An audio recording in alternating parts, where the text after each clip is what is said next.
Today is the 3rd of March, 2024. Now, some people may be thinking, 3rd of March, 2024, what's so significant about this?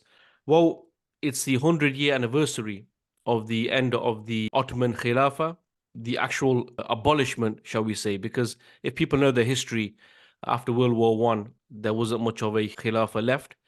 However, that position of a Khalifa was abolished. And this is very significant for Muslims. And it's a shame that maybe not many of us are aware of this. In my opinion, one of the dark days of Islamic history, the darkest day was the death of the Messenger Muhammad sallallahu alaihi wasallam. However, this is one of those dark days because, we've had calamities in the past.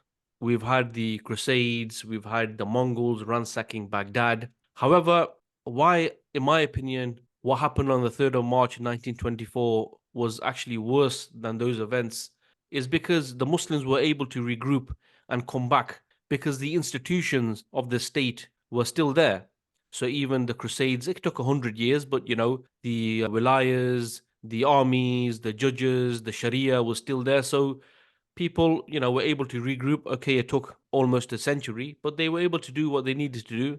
And we look at the Mongols when actually the Abbasid Khalifa was killed by Hulugu Khan, but the Muslims recovered, and we had a great era of the Ottomans. However, when this position came to an end, what we're seeing today is a result of this. So, if we think about Gaza, we have to think about it with the view of why is it that the Muslims don't have anyone to protect them? And I really encourage everyone listening to go and do some research, understand what happened to the Khilafah, understand what happened on the 3rd of March 1924 and the events that led to it, because this is really important. And here I'm not romanticizing about some lost empire like the British Empire or the Roman Empire. The institution of the Khilafah is actually so fundamental within our deen that we are talking about an issue of worship here. We are talking about the mechanism on how we are meant to govern our lives according to the Sharia of Allah subhanahu wa ta'ala.